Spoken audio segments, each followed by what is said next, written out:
जय हिंद मेरे प्यारे साथियों, आप सबों का अपना YouTube एकेसर स्टडी चैनल पे स्वागत है। दोस्तों, माननीय प्रधानमंत्री जी ने जो नए संसद भवन का उद्घाटन किया, उस उद्घाटन भवन को लेकर के पक्ष दलों में और विपक्ष दलों में काफ़ी घमासान छाया रहा। लेकिन हमारे देश में क्या हो रहा है, हमारे देश की जनसंख्याओं के बीच क्या हो रहा है, हमारे देश की गतिविधियों में क्या हो रहा है, इन पे किसी का ध्यान नहीं आया। ध्यान यदि आया तो कहाँ पे आया कि नए संसद भवन का उद्घाटन माननीय प्रधानमंत्री महोदय को नहीं करना चाहिए था। यह उद्घाटन किसको करना चाहिए था? द्रौपदी मुर्मू जी के हाथों होना चाहिए था। द्रौपदी मुर्मू के हाथों नहीं हुआ तो उसमें कहने लगे विपक्षी दल कि देश में जातिवाद हो रहा है, देश के पीएम जातिवाद कर रहे हैं। लेकिन जो हमारे देश की बेटियां इतने दिनों से आंदोलन कर रहे थे जंतर मंतर में, उन पे किसी का ध्यान नहीं गया। ऐसा क्यों मोदी जी? ऐसा आपने क्यों होने दिया? आप तो नारा दिए थे कि बेटी बचाओ बेटी पढ़ाओ, लेकिन बेटियों के साथ ऐसा दुर्व्यवहार आपने और आपके इस शासन में कैसे हुआ? आखिर में आप कहाँ सोए हुए थे? आखिर में आपके तक क्यों नहीं पहुंच पाए देश की बेटियां? क्या आपको पता नहीं था जंतर मंतर पे आंदोलन हो रहा है? और वह आंदोलन कोई बम बारूद या गोली से नहीं हो रहा था, वह आंदोलन बड़ा शांतिपूर्ण कर रही थी हमारे देश की बेटियां।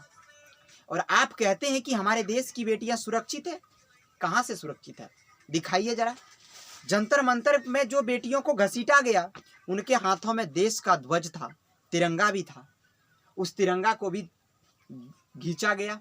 ऐसा क्यों? आखिर में आपने ऐसा कैसे होने दिया? क्या वह मुजरिम जो थे, जो हमारे बेटियों के साथ, बहनों के साथ, माओं के साथ गलत व्यवहार किए थे, क्या वह आपके संसद भवन में थे? देश की बेटियां आप तक क्यों नहीं पहुंच सकी? आखिर में वह जंतर मंतर तक तो आ गई, उससे आगे क्यों नहीं जा सकी? आपकी दिल्ली पुलिस ने बेटियों के साथ ऐसा व्यवहार क्यों किया? क्यों उसे मारा? यह सवाल मैं नहीं, यह सवाल देश के जनता पूछ रहे हैं, देश के लोग पूछ रहे हैं। उसे जवाब दीजिए। मोदी जी, आप जो किए हैं ना, ये पाप नहीं महापाप है। ये पश्चाताप के लायक नहीं है। मैं किसी पार्टी से नहीं हूँ। मैं जो देखा वह देखने के बाद बहुत बुरा लगा, इसलिए आज मुझे आकर के बोलना पड़ा। इन बातों के लिए यदि मुझे जेल भी हो जाए ना तो गम नहीं है, क्योंकि मैं सच्चाई के खिलाफ और बेटियों के साथ हूँ। मोदी जी, आपने जो यह नारा दिया था बेटी बचाओ बेटी पढ़ाओ, ये तो मुझे लगता था कि आप अपना वोट बैंक बढ़ाने के लिए दिए थे। यदि आप इस तरह के नारा दिए थे तो आप बेटियों के सुरक्षा में आगे क्यों नहीं आए? इतने दिनों से जो आंदोलन कर रहे थे, उस आंदोलन में आप शरीक क्यों नहीं हुए?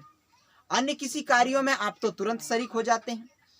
अन्य किसी यदि विपक्षी दल कुछ बोलते हैं तो आपके पार्टी के गण्यमान्य सदस्य सब उन्हें पलटवार तुरंत देते हैं। लेकिन आप सत्ता में रहने के बावजूद आपके पार्टियों ने, आपने बेटियों के खिलाफ कोई एक्शन नहीं लिया।